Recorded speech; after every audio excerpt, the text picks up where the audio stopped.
A 130-year-old deed destroyed everything the HOA claimed when I inherited a 3,200-acre lake in Montana. I thought I was coming home to peace. Instead, an HOA president pulled into my driveway and demanded decades of lake fees on water my family had owned for generations. At first, it sounded ridiculous. Then I found my grandfather's warning hidden in an old lockbox. They'll come for the water. What started as a stack of fake violations led to a buried pipeline, missing money, and a secret powerful enough to shake an entire community. Stay with me, because every time I thought I understood what was happening, the truth got bigger. And if you enjoy stories about ordinary people standing their ground with facts, patience, and the law, consider subscribing and joining us for the journey. The gravel cracked beneath my tires as I turned off Highway 83 and rolled onto Mercer Lake Road for the first time in 11 years. Some places change when you're gone. This place hadn't. The same wooden gate stood beside the road. The same weathered sign read, Mercer Lake Property. The same line of pines stretched toward the water like silent guards that had been standing watch long before I was born. I slowed my truck and looked beyond the trees. 3,200 acres of water flashed silver under the morning sun. For the first time in months, I felt my shoulders relax. My grandfather, Walter Mercer, had passed away 6 weeks earlier. The funeral was small. The paperwork wasn't. For nearly a month, I'd been buried under estate documents, legal filings, and the endless mess that follows death. By the time everything settled, one fact remained. The lake was mine now, not just the cabin, not just the shoreline. The entire lake, every acre of water, every stretch of shoreline, everything. I parked beside the old cabin and stepped out. The air smelled exactly the way I remembered. Pine sap, lake water, old wood, no traffic, no meetings. No phone ringing every 5 minutes. After 20 years as a civil engineer managing infrastructure projects across 3 states, silence felt almost unnatural. But I liked it. I walked down toward the dock my great-grandfather had built decades earlier. The boards creaked beneath my boots. The water barely moved. I stood there for a long moment, staring across the lake. This was why my grandfather never sold. Developers had tried. Investors had tried. Even state agencies had approached him over the years. He always said no. Some things are worth more than money. That was his favorite line. At the time, I thought it was stubbornness. Standing there now, I finally understood. A vehicle engine shattered the quiet. I turned. A white Cadillac Escalade was coming down the dirt road. Fast. Too fast. Dust rolled behind it like smoke. The SUV stopped so close to my truck that gravel sprayed against the tires. The driver's door opened. A woman stepped out. Mid-50s. Perfect hair. Perfect makeup. Perfect blazer. The kind of person who looked completely out of place beside a Montana lake. She carried a clipboard tucked under one arm. Not a fishing rod, not a camera, a clipboard. That told me everything I needed to know. She walked directly toward me. No greeting, no smile, no introduction. "Ethan Mercer?" she asked. The way she said it made it clear she already knew the answer. "That's me." She pulled a thick stack of papers from the clipboard and slapped them onto the hood of my truck. The sound echoed through the clearing. "I am Vanessa Holloway, president of Lakeshore Estates Homeowners Association." I looked at the papers, then at her, then back at the papers. "What exactly is this?" "Violation notices." Her tone was casual, almost bored, like she'd delivered hundreds of them. I picked up the stack. There were dozens of pages, highlighted sections, red stamps, amounts due, deadlines, threats, The first page claimed I owed over $38,000. I actually laughed. You're kidding. Vanessa didn't laugh. Those fees represent years of unpaid lake access assessments, environmental maintenance contributions, shoreline management fees, and administrative penalties. I looked at her, then looked at the lake behind me, then back at her. I'm sorry. I held up the paperwork. You think I owe lake access fees?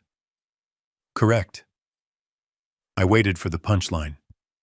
It never came. Vanessa. I pointed toward the water. My family owns this lake. She smiled. Not a friendly smile.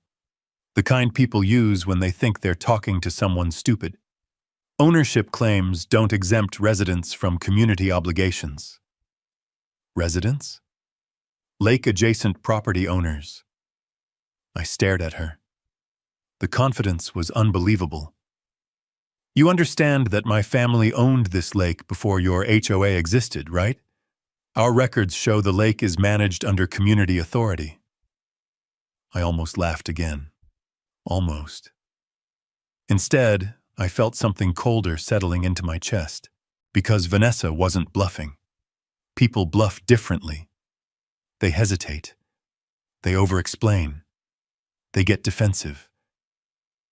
Vanessa looked completely convinced. Like she'd repeated this story so many times, she actually believed it. Who told you that? I asked. Our legal department. Your legal department. Correct. I nodded slowly. And your legal department believes my grandfather paid these fees? Her eyes shifted briefly. Just enough for me to notice. No. What? The previous owner consistently refused compliance. That caught my attention. Refused. Not forgot. Not missed. Refused. Which meant my grandfather had received these notices for years, maybe decades, and ignored every one of them. How long have you been sending these? Vanessa crossed her arms. The association has maintained lake oversight for many years. That wasn't an answer. It was a dodge. I looked down at the paperwork again. Environmental fees, lake maintenance fees, water management fees, access fees. The numbers stretched back years. Whoever created these documents expected me to panic. Instead, one question kept growing louder inside my head. If my grandfather never paid, why did they keep sending them? Vanessa checked her watch. You have 14 days. For what? To submit payment. And if I don't? Her smile returned. The same cold smile. The association will begin lien proceedings and legal enforcement. The words hung in the air. I looked at the woman threatening legal action against the owner of a 3,200-acre lake. Then I looked at the stack of paperwork. Then I looked at the water. Something wasn't adding up. Not even close. Vanessa turned and walked back toward her SUV. Halfway there, she stopped. One final shot. Mr. Mercer. I didn't answer. The previous owner made the mistake of thinking this issue would disappear. She opened her door. It didn't. Then she got inside and drove away. The dust lingered long after the vehicle disappeared. I stood there alone beside my truck. The lake stretched quietly behind me. The paperwork felt heavier than it should have. Not because of the threats, not because of the money, because of one simple fact. My grandfather had fought this battle before me, and somehow, despite owning the entire lake, he had never managed to stop them. I looked down at the first page again. $38,000. Lake access fees. For my own lake. The anger finally arrived. Slow, controlled, dangerous. I gathered every notice and carried them toward the cabin. Because before I paid $1, before I called a lawyer, before I called the sheriff, I wanted to know one thing. Why would an HOA dare fine the man who owned the entire lake? The answer wasn't sitting inside Vanessa Holloway's paperwork. It was somewhere inside the cabin. I spread the notices across my grandfather's kitchen table. The stack looked worse under proper light. Violation notices, late fees, environmental assessments, shoreline compliance penalties. The dates stretched back years, then decades. I started sorting them. Newest on one side, oldest on the other. An hour later, a pattern emerged. Every notice came from Lakeshore Estates, HOA. Every notice demanded payment. Every notice had been ignored. Not challenged. Not negotiated. Ignored. My grandfather had never paid $1, and somehow the HOA had never forced the issue. That bothered me. If they truly believed they had authority, why stop at letters? Why no lawsuit? Why no liens? Why no court orders? The answer had to be hidden somewhere in the records. I spent the afternoon searching. The cabin contained 40 years of paperwork, tax receipts, property surveys, utility records, fishing permits, insurance policies. My grandfather saved everything. The more I searched, the more one fact became obvious. He hadn't been careless. He'd been preparing. Preparing for something. Near sunset, I climbed into the attic. The space smelled of dust and old cedar. Boxes lined the walls. Most were labeled in my grandfather's neat handwriting. I worked methodically. Farm records, boat registrations, old photographs. Nothing explained the HOA. Then I found a small metal lockbox shoved behind a stack of fishing gear. The box was rusted around the edges. No lock, no label, just a dented steel container that looked like it had been hidden intentionally. My pulse picked up. I carried it downstairs. The moment I opened it, I knew I'd found something important. The box was packed with envelopes. Every one of them bore the Lakeshore Estates logo. Dozens, maybe hundreds. Some had been opened. Others remained sealed.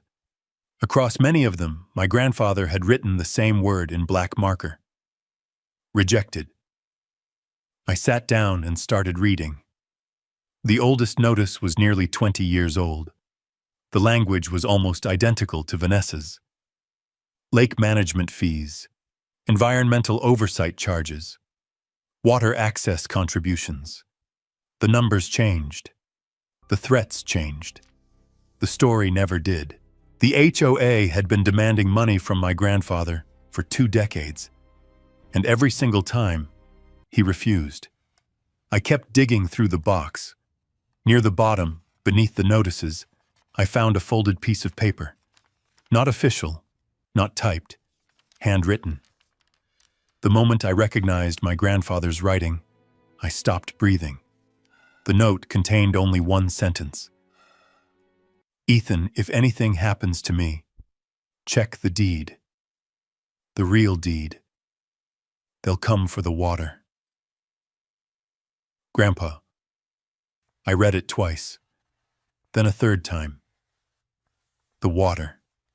Not the cabin, not the shoreline, not the land. The water. A cold feeling settled into my stomach. My grandfather wasn't warning me about property taxes. He wasn't warning me about neighbors. He was warning me about something specific, something valuable, something people wanted badly enough to spend 20 years chasing. I looked back into the box. Beneath the note sat a thick envelope sealed with brittle tape. Unlike the HOA notices, this envelope carried no markings. I carefully opened it. Inside was another packet of documents, much older. The paper felt different, heavier. Some pages looked like copies, others appeared original. Survey maps, boundary drawings, property descriptions, legal language I didn't immediately recognize. One document caught my attention. Its date. I frowned. That couldn't be right. The cabin wasn't that old. Neither were the docks. But the document clearly referenced Mercer Lake. I spread the papers across the table. The more I looked, the stranger things became. Several records referenced water rights. Others referenced watershed boundaries. One included hand-drawn markings extending far beyond the shoreline. The package looked less like a property file and more like a legal history. And suddenly, Vanessa's confidence made a little more sense. Not because she was right, because she was chasing something. Something hidden inside these papers. Something my grandfather had spent years protecting. I grabbed my phone and took photographs of every page. The sun had disappeared completely by the time I finished. The cabin sat silent around me. The lake beyond the window looked black. Still. Watching. I stared at my grandfather's note again. Check the deed. The real deed. Not a deed. The deed. As if there were more than one. As if the document everyone believed mattered wasn't the one that actually did. I folded the note carefully and slipped it into my pocket. Tomorrow I needed answers. Real answers. Not from Vanessa. Not from the HOA. From someone who understood land law. Someone who could tell me why my grandfather spent 20 years refusing these demands. And why his final warning wasn't about money. It was about water. Because one thing was becoming painfully clear. Vanessa Holloway wasn't trying to collect old fees. She was trying to get control of something my grandfather had guarded until the day he died.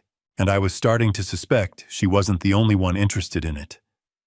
What exactly had my grandfather been protecting all these years? The next morning, I loaded the documents into a folder and drove into town. There was one person I trusted to tell me the truth, even if I didn't like the answer. Sheriff Cole Bennett. His office sat exactly where it had for as long as I could remember. The building was older than most of the businesses around it. Cole was older than the building. At least that's what everyone joked. When I walked through the door, he looked up from his desk and immediately frowned. Ethan Mercer. Morning, Sheriff. Hell of a way to come back home. I sat down and dropped the folder onto his desk. His eyes moved from me to the stack of HOA notices. Then his expression hardened. Vanessa got to you already. That wasn't a question. You knew she would? I would have bet money on it. That got my attention. Cole leaned back in his chair and opened the folder. The first few pages were enough. He didn't need to read further. I've seen these before. The notices? He nodded. Hundreds of them. I felt my stomach tighten. Hundreds? Over the years. He tossed the paperwork back onto the desk. Different names. Different properties. Same game. The room suddenly felt smaller. She's been doing this that long. Longer. I sat forward. If she's issuing fake fees, why hasn't anyone stopped her? Cole gave a humorless laugh. Because most people don't have 3,200 acres and a family history tied to the lake. I didn't like where this was going. The sheriff opened a drawer and removed a yellow legal pad. Several names were written on it. He slid it toward me. Recognize any of them? I didn't. Who are they? Former residents. The list was longer than I expected. Families, couples, retirees, people who had lived around the lake. What happened to them? They fought. I looked up and they lost. The words landed hard. Lost how? Cole folded his arms. Vanessa doesn't usually take people to court. She doesn't need to. Then what does she do? Pressure. He said the word carefully. Violation notices, compliance inspections, endless fines, complaints, letters from attorneys. The pattern sounded familiar, because I'd already received the first round. Most folks eventually give up. Give up what? Their property. I stared at him. Cole pointed toward the window. People retire here because they want peace. They don't want lawsuits. His jaw tightened. When the pressure gets high enough, they sell. And Vanessa benefits? Every time. A silence settled between us. The pieces weren't fitting together yet. But they were starting to form a picture. I reached into the folder and handed him my grandfather's note. Cole read it. Once, then again. His eyes narrowed. They'll come for the water. You ever hear him say anything like that? The sheriff thought for a moment. Your grandfather never talked much. That was true, but he hated one thing. What? People treating the lake like it belonged to them. The answer hit harder than I expected, because that was exactly what Vanessa was doing.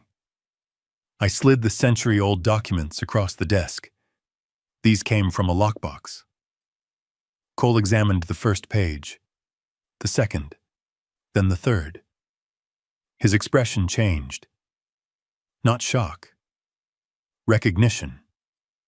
You've seen these before. The sheriff looked up slowly. Not these exact documents, but I've heard rumors. The tension in my chest tightened. What kind of rumors? Cole lowered his voice. The kind that make people nervous. I waited. Years ago, some developers tried buying access rights around the lake. My pulse picked up. And they failed. Because of my grandfather? Cole nodded. Your grandfather fought every one of them. That tracked. Walter Mercer never sold anything. Ever. But here's the part that bothered people. The sheriff tapped the old papers. He always acted like there was something bigger attached to the lake. I thought about the note, the real deed, the water. Everything pointed back to the same thing. What if there is? Cole looked directly at me. Then Vanessa isn't chasing fees. I felt the shift immediately. The conversation wasn't about HOA harassment anymore. It was about motive. If she isn't after fees, I asked quietly, what is she after? The sheriff didn't answer right away. Instead, he opened another drawer. Inside sat a stack of HOA notices, more than 20 of them. Different names, different years, same logo, same language, same threats. He slid them across the desk. Look at the category. I did. Every single notice contained one common charge: lake access, water usage, environmental management, water. Again, always water. I looked up. Cole's expression was grim. That's why I said she picked the wrong Mercer. What do you mean? Because everyone else paid. The room went quiet. Everyone else paid. Every resident. Every homeowner. Every person living around the lake. For years. Maybe decades. My eyes moved across the stack. A question formed instantly. If everyone paid, where did all that money go? The question followed me all the way back to the lake. By the time I reached the cabin, I had already made up my mind. I needed someone who understood property law better than I did. Someone who could tell me whether the documents in my grandfather's lockbox were valuable or explosive.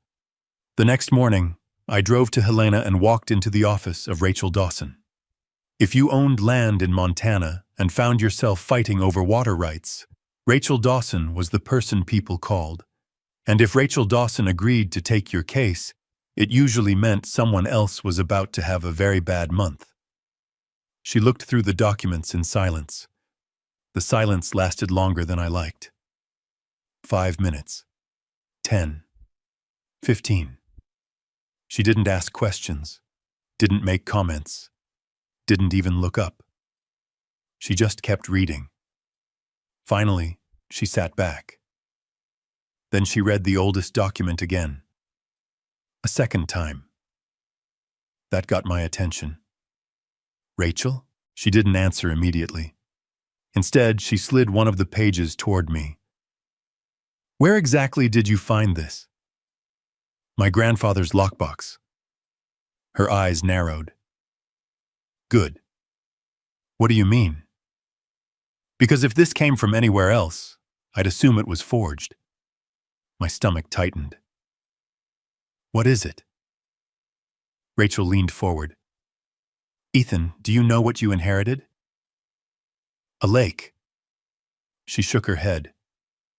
No. Then she tapped the document. You inherited power. I wasn't sure whether to laugh or worry. She pointed to a paragraph written in faded legal language. This is an original water rights grant. I stared at the page. So? Rachel actually smiled. The first smile I'd seen from her. So, this document predates modern county regulations. I frowned. Meaning? It predates the HOA. That doesn't sound surprising. It also predates nearly every subdivision around the lake. That got my attention. Rachel opened another file, then another, then another. She started arranging documents across her desk. Survey maps, boundary descriptions, historic filings, water use records. The picture slowly came together, and it was bigger than I expected. Much bigger, Ethan. Rachel pointed at the maps. Your family doesn't just own shoreline property. I know. No, you don't. She placed her finger on the lake itself, then traced outward. The watershed, the inlets, the outlet channels, the surrounding shoreline. Everything. The Mercer family owns the original water rights. I blinked, then blinked again. All of them? Rachel nodded. Every one. For a moment, neither of us spoke. Then she delivered the sentence that changed everything. Legally speaking, the HOA has no authority over that lake. I stared at her. No authority? None. What about environmental oversight? No. Access regulations? No. Usage fees? Rachel almost laughed. Absolutely not. The room suddenly felt different, lighter. Not because the problem was solved, because for the first time, I knew something Vanessa didn't think I knew. The law was on my side. Rachel continued flipping through the documents. Then she stopped. Her expression changed. What is it? She handed me one of the HOA notices. Look at this. I did. Nothing stood out immediately. Then she pointed to a paragraph.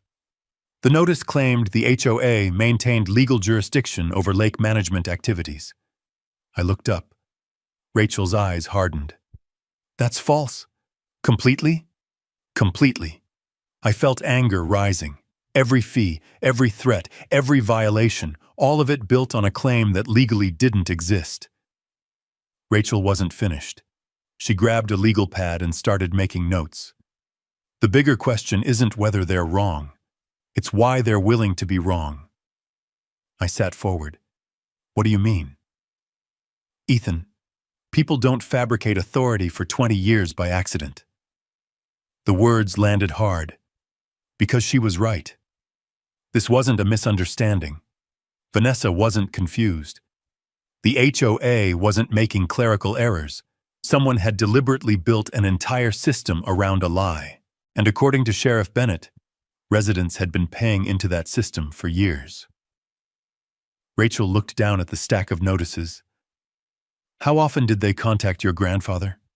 Constantly. And he never paid? Not once. She nodded slowly. Then your grandfather knew exactly what these documents meant. The realization hit me like a punch. Walter Mercer hadn't ignored the HOA because he was stubborn. He ignored them because he knew they were bluffing. The entire time. Rachel pulled one final document from the packet. An old survey map, older than the rest. She studied it carefully, then looked back at me. Ethan. Her voice had changed. What? I think the water is the key. I felt my pulse quicken. My grandfather's note said the same thing. She nodded. Because nobody spends 20 years chasing a lake they can't legally control unless the lake gives them something valuable. The room went quiet. Water, rights, money. 20 years of pressure. 20 years of fees. 20 years of threats. Suddenly they all pointed in the same direction. Not toward property. Toward profit. Rachel closed the folder. I'm filing a formal legal challenge. How soon? Today. I felt something I hadn't felt since Vanessa stepped out of that SUV. Confidence. Real confidence. Because for the first time, the facts were clear. The HOA had no jurisdiction, no legal authority, no lawful claim, which meant every fee they'd collected rested on a lie. But one question remained, and it bothered me more than ever. If Vanessa knew she had no authority, why was she so desperate to control the water? I got my first answer less than 24 hours after Rachel filed the legal challenge. They came in a convoy, 3 county trucks, 1 environmental vehicle, 1 code enforcement SUV, and a building inspector's pickup. I was drinking coffee on the cabin porch when they rolled onto the property. The timing was impossible to ignore. Rachel had filed the challenge yesterday. The inspectors showed up today. I walked down to meet them before they reached the dock. A man wearing a county vest stepped forward. Mr. Mercer? That's me. He held up a clipboard. We received multiple complaints regarding environmental violations, shoreline safety concerns, and unpermitted structures. I almost laughed. All at the same time. His expression told me he wasn't enjoying this any more than I was. I'm just here to investigate. That answer was honest enough. Then investigate. The next 3 hours were a disaster for whoever filed the complaints. The environmental officer inspected erosion controls. No violations. The building inspector examined the dock. No violations. Code enforcement checked setbacks and shoreline structures. No violations. Everything passed. Every single thing. I followed them the entire time. Not arguing, not interfering, recording, taking notes, collecting names, collecting dates, collecting evidence. Because every clean inspection created a paper trail, and paper trails win legal fights. Near noon, I overheard something interesting. The environmental officer was speaking quietly with the building inspector near the shoreline. This doesn't match the report. I kept walking as if I hadn't heard, but my attention sharpened instantly. The other inspector nodded. Not even close. The officer glanced around before continuing. The complaint described active shoreline damage. He looked at the lake, then at the reinforced bank, then back at his clipboard. There isn't any. The building inspector shook his head. Same with the dock. That was all I needed. The complaints weren't mistaken. They were fabricated. By the time the inspectors finished, their mood had changed completely. They arrived expecting violations. They were leaving with questions. The lead inspector approached me before getting back into his truck. Mr. Mercer. Yeah? You may want to keep records of everything. I smiled. Already doing it. He nodded. Good. Then he left. 10 minutes later, another vehicle appeared. This one I recognized. Sheriff Cole Bennett. He climbed out before the patrol truck fully stopped. "Tell me something." I crossed my arms. "Depends." The sheriff looked toward the departing county vehicles. "Did 3 departments just inspect your property?" "Every one of them." His jaw tightened. "Damn." "What?" Cole pulled out his phone. Dispatch traced the complaints. My pulse quickened. "And?" "They came from the same source." I stared at him. "The same source." He nodded. "Same phone number." The silence lasted a moment, then another. The implication was obvious. Someone had filed multiple complaints under different categories, hoping one would stick. Someone was trying to create pressure. The sheriff didn't need to say the name. We were both thinking it. Vanessa Holloway. "Can you prove it?" I asked. "Not yet." The answer wasn't ideal, but it was enough. Because now I knew something important. The HOA wasn't reacting. They were attacking. Rachel arrived an hour later. I handed her copies of the inspection reports. She read them quickly, then smiled. A dangerous smile. "These help." "How much?" "A lot." She tapped the reports. "Every clean inspection weakens their position." "What if they keep filing complaints?" "They probably will." I wasn't surprised. Rachel gathered the paperwork into a folder. Then she froze.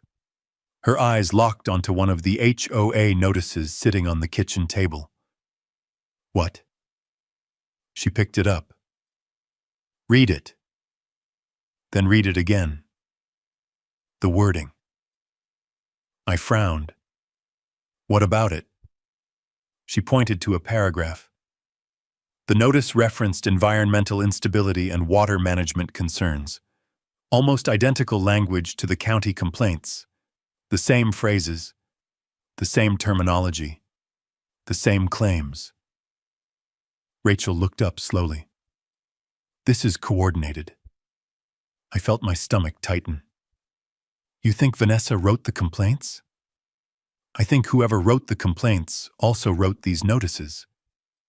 The distinction mattered, because suddenly the conflict wasn't just about fake fees. Someone was building a narrative. Environmental danger, lake management, water control. The same themes kept appearing, over and over, almost as if someone needed official justification to take authority over the lake. Rachel closed the folder. "Ethan." "What?" "People don't spend this much effort creating false environmental problems unless they're hiding a real one." I thought about my grandfather's note. "They'll come for the water." The sentence hit differently now, because every attack seemed connected to the same thing. Not property, not the cabin, not the shoreline, the water. And if someone was willing to mobilize inspectors, fabricate complaints, and risk legal exposure to gain control of it, then whatever they were hiding had to be valuable. Very valuable. The question was no longer whether someone was targeting the lake. The question was who. And more importantly, who was feeding false reports to the county? The answer didn't come from paperwork. It came from the lake itself. 2 mornings later, I left the cabin before sunrise carrying equipment I hadn't touched in years. Survey tools, flow sensors, pressure monitors. The same kind of equipment I'd used throughout my engineering career. Rachel's theory kept replaying in my head. People don't invent environmental problems unless they're hiding a real one. If someone wanted control of the water, then the water would tell me why. I started on the eastern shoreline. My grandfather's old maps were spread across the passenger seat of my truck. Hand-drawn notes filled the margins. Measurements, coordinates, references to structures that no longer appeared on modern county maps. Most people would have ignored them. I didn't. Because one location appeared repeatedly. a place labeled only as Flow Control Site 1. The coordinates led me nearly a mile from the cabin. The trail was overgrown, untouched, which made sense. Almost nobody knew it existed. The structure appeared suddenly between the trees, an iron valve assembly, half buried in brush. Ancient, massive, built long before modern developments surrounded the lake. I crouched beside it. A faded metal plate was still attached. Mercer Water System, 1894.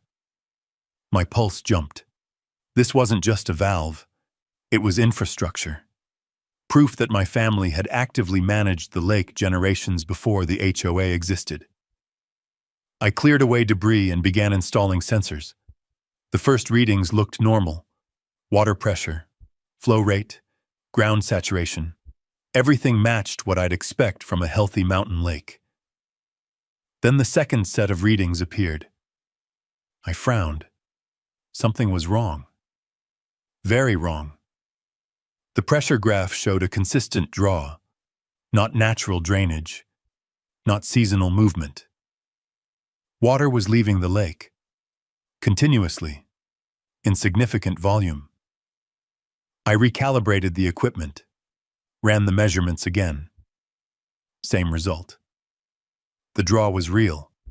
Someone was removing water. A lot of it. I stood slowly. The silence around me suddenly felt different. My grandfather's note echoed in my head. They'll come for the water. Maybe they already had. I spent the next 3 hours following the readings. Each new measurement strengthened the pattern. The water wasn't disappearing randomly. It was being directed, pulled, moved.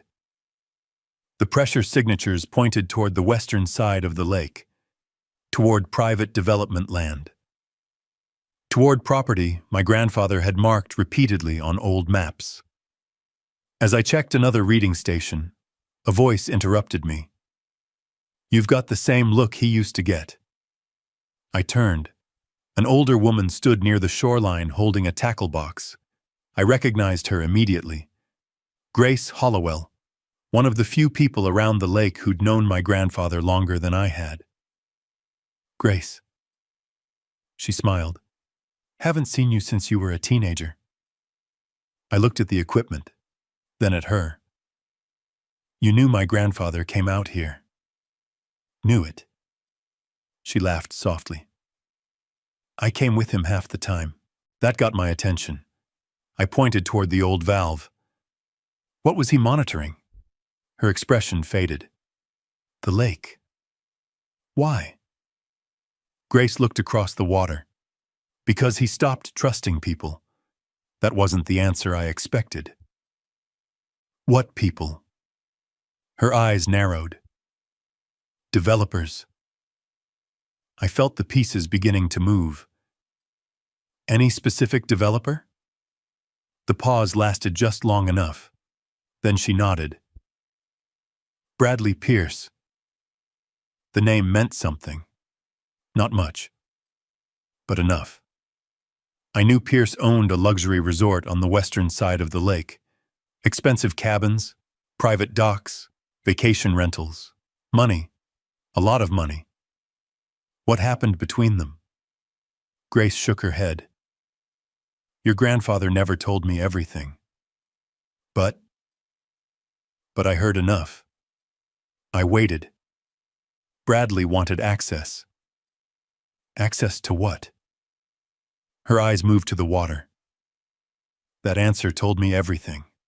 The lake, the water, the same thing everyone seemed interested in. Did my grandfather stop him? For years. A chill moved through me. Because if Bradley Pierce had been fighting for access years ago, then Vanessa's actions suddenly looked very different. The HOA might not be acting alone. I checked another sensor. The readings spiked immediately. My stomach tightened. The strongest pressure drop I'd seen all day was directly beneath us. I followed the line on my map. West. Always west. Toward Bradley Pierce's property. toward the resort, toward something hidden. Grace saw my expression. What did you find? I looked at the graph, then at the lake, then back at the numbers. Someone's pulling water. Her face went pale. How much? I showed her the readings. She didn't understand the technical details. She didn't need to. The numbers spoke for themselves. A commercial scale draw, not a homeowner, not irrigation. Something larger, much larger. When I finally returned to the cabin, Rachel was waiting. I handed her the data. She studied the charts, then looked up sharply. Ethan. What? These extraction levels aren't legal. The words landed hard. You're sure? Completely. She pointed at the pressure curves. This isn't accidental loss. It isn't natural. No. Rachel's eyes narrowed. Someone built a system. A system. The words echoed in my mind, because suddenly everything connected. The fake environmental complaints, the HOA pressure, the lake fees, the 20 years of intimidation. Someone wasn't trying to manage the lake. Someone was using it, and if the data was right, they were taking far more water than anyone should. I looked toward the western shoreline visible through the cabin window, toward Bradley Pierce's resort, toward the place every pressure reading seemed determined to point. The question was no longer whether someone was stealing water. The question was where the stolen water was going. The next morning, I went looking for the answer. Rachel spent the day digging through public records while I returned to the western side of the lake with my equipment. The pressure readings from the day before hadn't been random. They formed a path, a trail, and every measurement pushed me closer to Bradley Pierce's resort. By noon, I found something. Not the pipeline itself, evidence of it. Fresh ground disturbance hidden beneath a line of decorative shrubs. A maintenance access cover partially concealed behind a utility shed. The kind of thing most people would walk past without noticing. I didn't. I removed the cover and stared. A large industrial water line disappeared into the ground below. New construction, modern materials, commercial grade. My pulse jumped. This wasn't some old agricultural system. Someone had spent serious money building it. I photographed everything. Measurements, pipe markings, serial numbers, installation dates. Then I called Rachel. Found something? More than something. 20 minutes later, she arrived. The moment she saw the pipe, she understood. This is huge. How huge? Rachel crouched beside the access point, big enough that nobody installs it without permits. And if they don't have permits? Her eyes met mine. Then somebody has a problem. I wasn't expecting Sheriff Bennett to arrive an hour later. Apparently, Rachel had called him. He spent less than 30 seconds looking at the installation. Then his expression darkened. That shouldn't be here. I folded my arms. You recognize it? Not the pipe. What then? The location. That got my attention. Cole pointed toward the resort. Bradley Pierce requested utility expansion permits around here 2 years ago. And they were denied. The three of us looked at each other. Nobody needed to say it. Denied permits. Hidden water line. Massive extraction. The pieces were fitting together. Rachel opened her briefcase. Then you're going to want to see this. She handed me a folder. Inside were financial records. Not complete records. Enough to raise questions. Large HOA expenditures appeared throughout the reports. Water management consulting, environmental oversight services, lake preservation contracts. The numbers were enormous. Hundreds of thousands of dollars. What companies received these payments? I asked. Rachel flipped several pages. That's the interesting part. She handed me a list. I read the names, then read them again. None sounded familiar. Not one. Rachel already knew my next question. I checked. And? They don't exist. The words hung in the air. No offices, no registrations, no business licenses, no tax records. The silence that followed felt heavier than any confrontation we'd had so far. Because fake companies meant something very specific. Someone was hiding money. Sheriff Bennett took the documents. His jaw tightened with every page. This gets worse. How? Cole pointed toward several transactions. The payments weren't random. They appeared in cycles, quarter after quarter, year after year. The HOA had been sending money somewhere for a long time. Rachel looked toward Bradley Pierce's resort. I think we just found where the residents' lake fees went. I followed her gaze. The resort stretched along the western shoreline. Luxury cabins, private boat docks, expensive landscaping. The kind of development that consumed water. A lot of water. Suddenly the picture became clearer. Residents paid HOA water fees. The HOA sent money to fake contractors. The money disappeared, and somehow a hidden pipeline appeared beneath Bradley Pierce's property. It wasn't proof, not yet, but it was getting close. Very close. Then Rachel found the document that changed everything. She pulled a single page from the bottom of the folder. A consulting agreement. At first glance it looked ordinary. Then I noticed the signature. Bradley Pierce. My pulse kicked hard. What is this? Rachel pointed lower. A payment authorization. Approved by Lakeshore Estates HOA, signed by Vanessa Holloway. Nobody spoke. Because now Vanessa wasn't just issuing notices, she was connected. Directly, financially, personally. The sheriff slowly exhaled.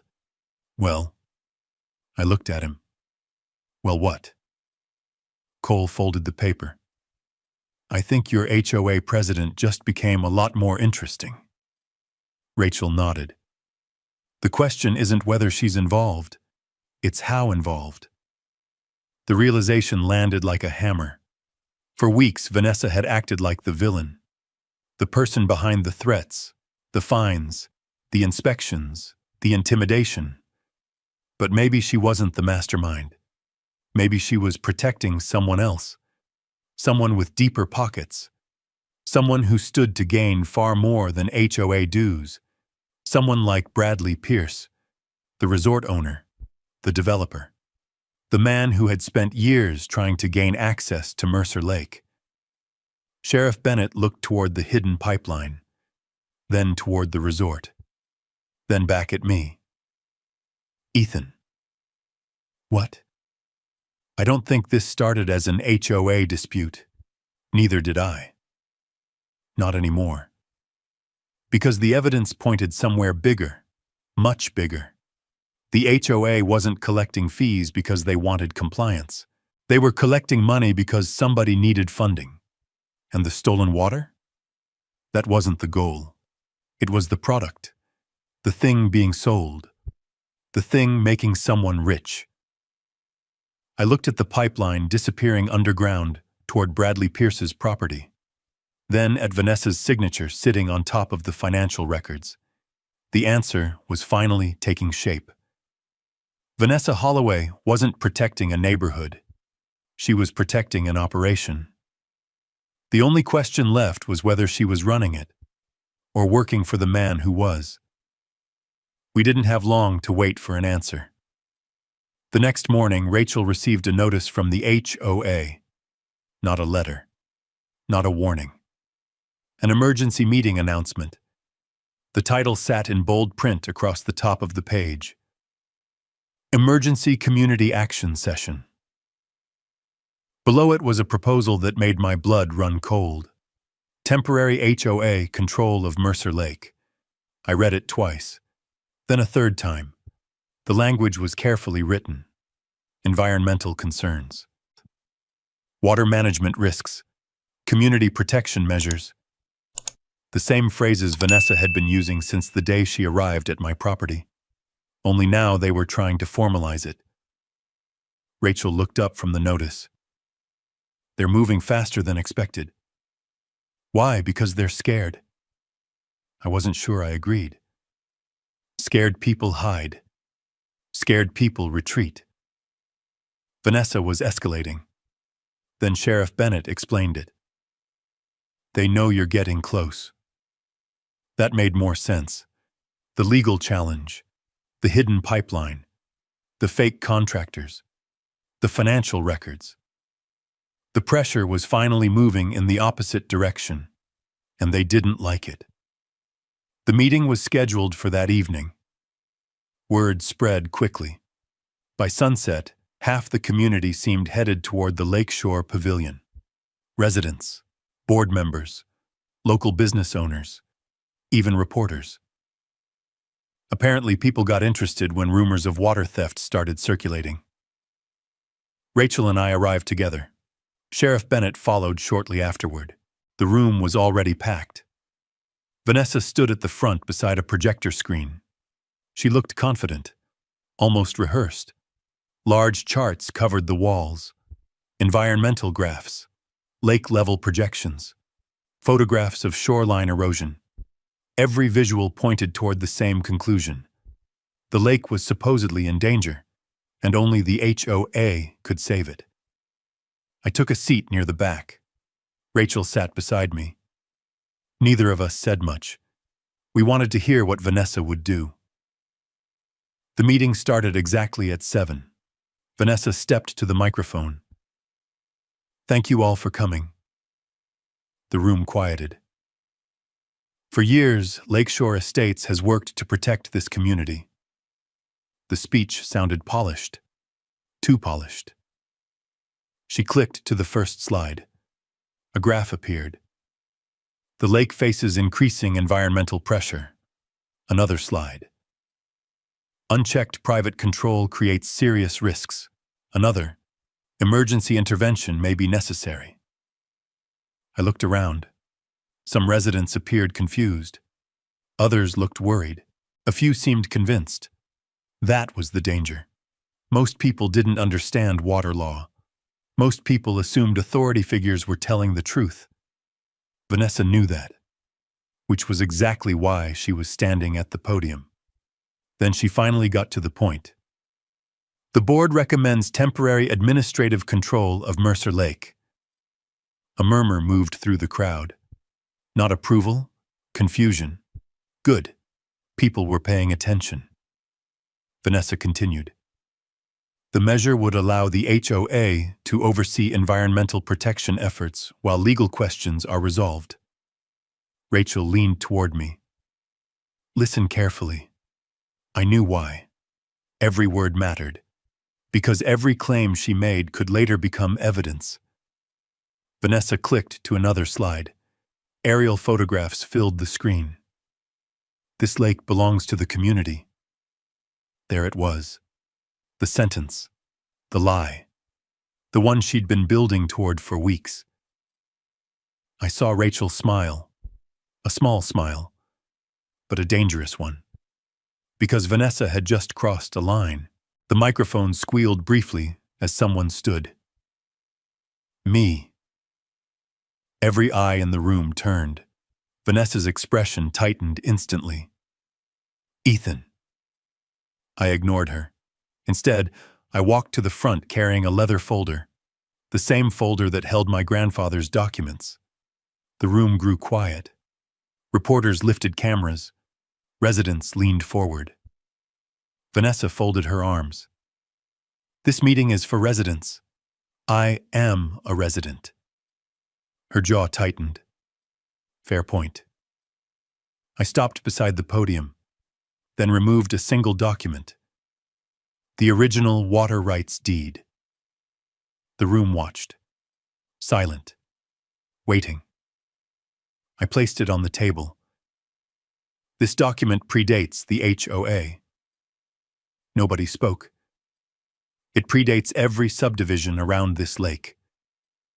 Still silence. Then I looked directly at Vanessa. And according to this deed, neither you nor your board have any authority over Mercer Lake. The room shifted. People started whispering. Vanessa recovered quickly. That is your interpretation. No. Rachel stood. It's the law. Every head turned toward her. Rachel moved beside me. Calm, precise, dangerous. She held up a certified legal opinion. The Mercer family owns the original water rights, shoreline rights, watershed rights, and access authority. The room became very quiet. Vanessa's confidence flickered. Just for a second. Then it returned. You can debate ownership later. No, Rachel said. We can't. Vanessa frowned. What? Rachel pointed toward the proposal. Because your entire emergency action plan depends on authority you don't legally possess. The room erupted into conversation. Not shouting. Not yet. But the mood had changed. The first crack had appeared. Then I noticed something. A familiar face sitting near the front. Bradley Pierce, the developer. The man connected to the hidden pipeline. The man connected to the financial records. The man who suddenly seemed very interested in an HOA meeting.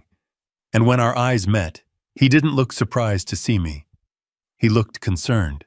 For the first time since this fight began, I realized something important. Vanessa wasn't acting alone. And before the night was over, everyone in that room was about to learn it too. Because Rachel hadn't come to stop the vote. She had come to destroy the reason it existed. The only question was whether Vanessa would fall apart first, or whether Bradley Pierce would. The answer came faster than I expected. Rachel stepped forward and placed 3 folders on the table beside the podium. Not 1. 3. Each labeled HOA financials, water extraction data, property rights documents. The room quieted immediately. Vanessa saw them and froze. Not dramatically. Just enough. A tiny hesitation. But after weeks of dealing with her, I noticed it. So did Rachel. Before this meeting continues, Rachel said, there are several facts the residents deserve to hear. Vanessa grabbed the microphone. This is not the appropriate forum. It became the appropriate forum when you proposed taking control of property you don't own. The crowd responded with scattered applause. Vanessa's jaw tightened. Rachel opened the first folder. Residents of Lakeshore Estates have paid environmental management fees for years. Heads nodded throughout the room. Everyone knew those fees. Everyone paid them. Rachel held up a financial report. Can anyone tell me what company received those funds? Silence. She wasn't expecting an answer. Neither can we. Now people looked confused. Rachel continued. Because many of the companies receiving HOA payments do not exist. The room shifted. People sat straighter. Conversations stopped. Vanessa tried to interrupt. Rachel didn't let her. She displayed copies of the payment records, fake contractor names, missing registrations, missing tax records, missing business licenses. The evidence spoke for itself. A man near the front stood. I've paid those fees for 8 years. Another resident raised her hand. 12. Someone else shouted. Where did the money go? That question hit the room like a hammer, because suddenly everyone was asking it. Where did the money go? Vanessa stepped forward. These accusations are misleading. Rachel opened the second folder. No. Then she looked directly at Bradley Pierce. They're documented. The developer's expression hardened immediately. Good. He finally understood where this was heading. Rachel handed copies of the financial records to several reporters. Then she turned to the projector. A map appeared. Mercer Lake, the western shoreline, Bradley Pierce's resort, and a highlighted line connecting them. The hidden pipeline. Murmurs spread across the room. Then the murmurs became voices. Then the voices became outrage. What is that? Why is there a pipe? Is that connected to the resort? Rachel waited for the noise to settle. Then she answered, because someone has been removing water from Mercer Lake. The room erupted. Vanessa's face drained of color. Bradley's expression didn't change, but he stopped looking comfortable. I stepped forward. The time for silence was over. For weeks, I said, the HOA claimed I was creating environmental problems. I pointed toward the map. But the environmental problem wasn't me. Then I pointed toward the pipeline. It was that. People started shouting. Questions came from every direction. How long? Who approved it? Who paid for it? Nobody wanted HOA talking points anymore. They wanted answers. Real answers. Rachel opened the third folder. The oldest one. The one containing my grandfather's documents. The original deed rested on top. She held it up. This document predates every HOA bylaw. The room became quiet again. According to state law, Mercer Lake is protected by original water rights grants. Rachel placed the deed on the table. The HOA never had authority over this lake. The silence deepened. People weren't angry anymore. Not in that moment.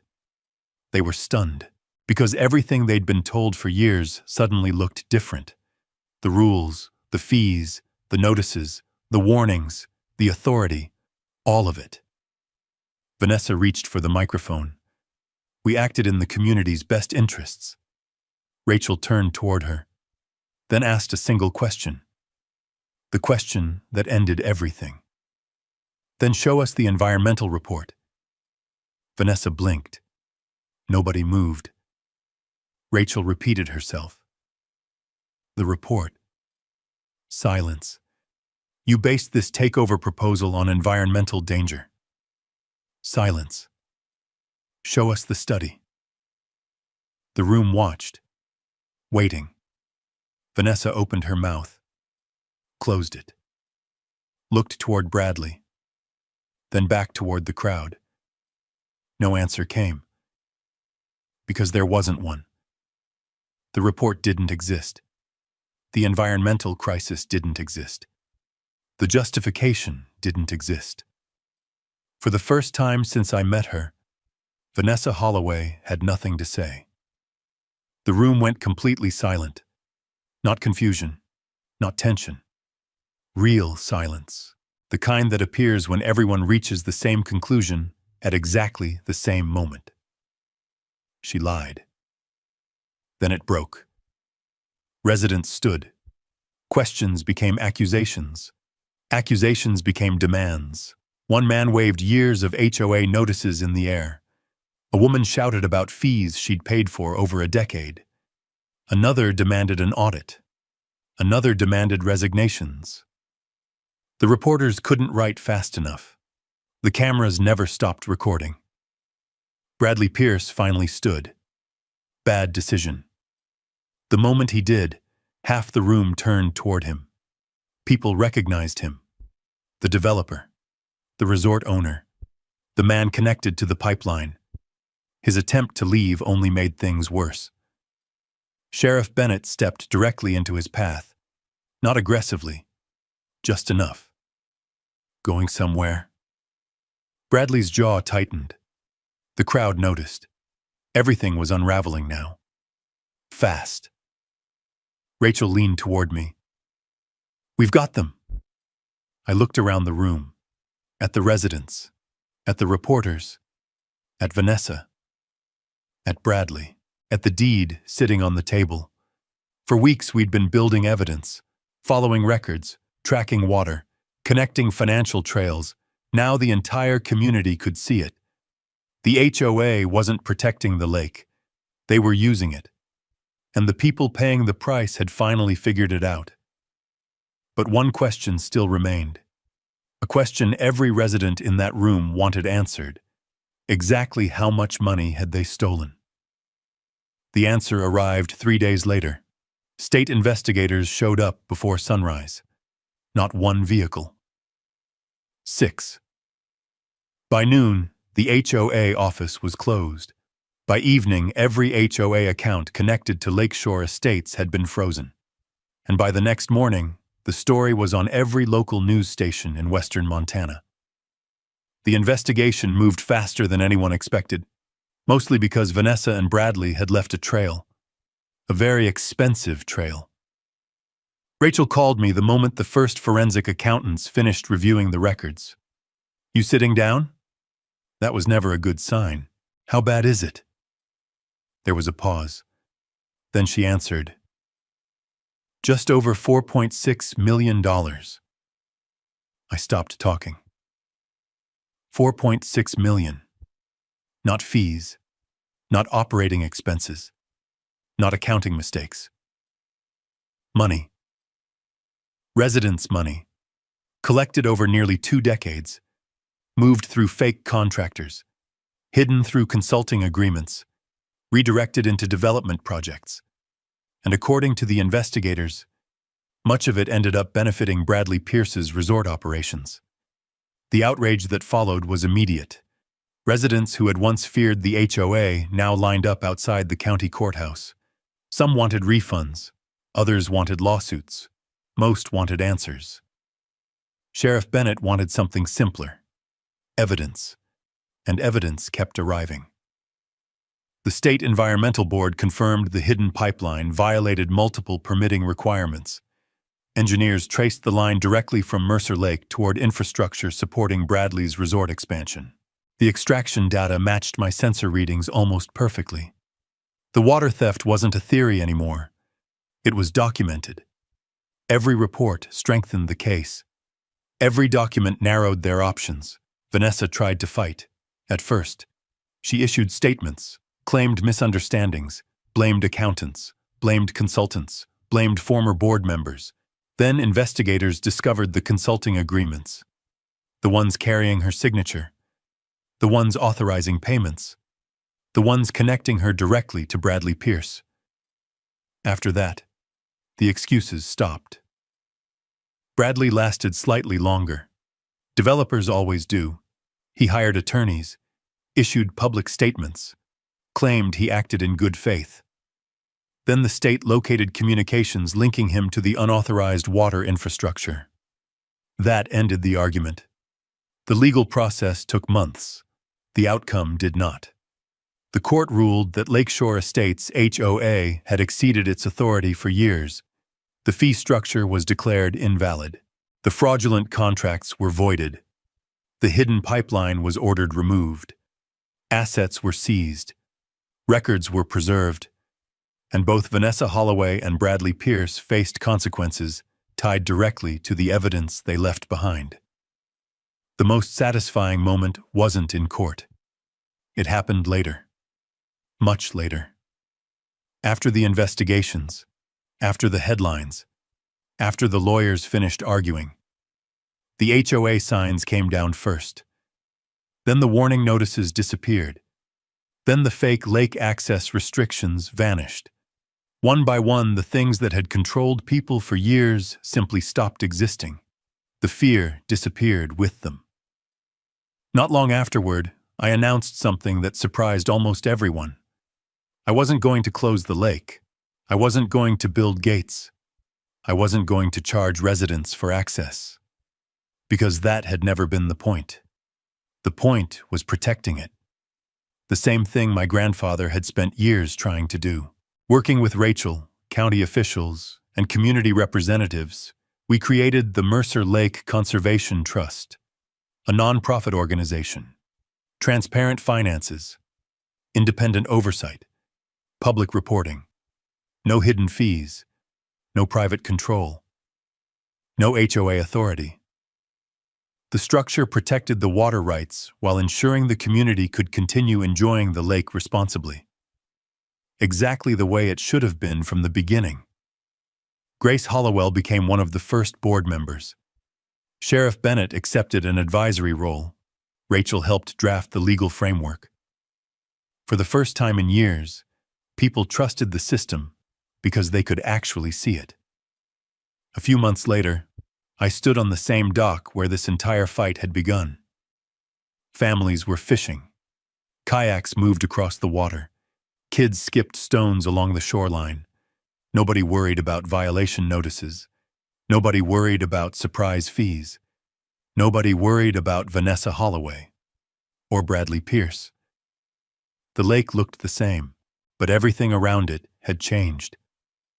I thought about my grandfather, the lockbox, the note, the warning.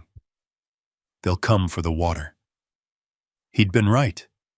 They had come for it, for years. Long before I arrived, long before I understood what he was protecting. But he'd left something behind. Not just a lake, not just a deed, a roadmap, a way to fight back using facts instead of anger, records instead of threats, truth instead of power. Rachel walked onto the dock beside me. Quiet day.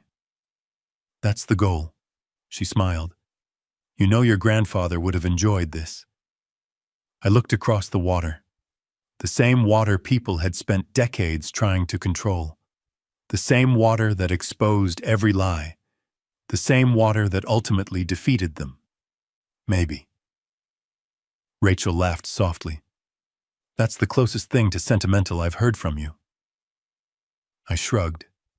Don't get used to it. The sun reflected across the lake. Peaceful, uncomplicated, earned, and for the first time since Vanessa Holloway slapped those notices onto my truck, I wasn't thinking about lawsuits, or investigations, or hidden pipelines. I was thinking about something much simpler. The fight was over. Mercer Lake belonged exactly where it always should have, not in the hands of an HOA, not in the hands of a developer, but protected by the truth. And in the end, the truth flowed stronger than any pipeline they ever built. The lesson I take from this story is simple. Never assume that a piece of paper, a title, or someone speaking with confidence automatically make them right. Eden didn't win because he was louder, richer, or more powerful. He won because he took the time to understand the facts, resurvey the records his grandfather left behind, and let the justice speak for itself. Sometimes the things worth protecting aren't defended by facts. They are protected by patterns, evidence, and the courage to stand your ground when something doesn't feel right. There's also something meaningful about stewardship. It isn't inherent or lack, but what matters most wasn't ownership. It was responsibilities. In the end, the goal wasn't to keep people out. It was to make sure future generations could enjoy something that had nearly been lost to ruin and security. That's a reminder that real strength often looks quiet. It's found in people who stay steady, do the work, and refuse to give up on what matters. Now, I'd love to hear from you. How you ever deal with an HOA, a property dispute, or a situation where you have to stand up for what was right, even when the rules feel stuck around you. It's so type yes in the comment, and if you ever learn the value of keeping records and knowing your rights, drop a symbol just type below.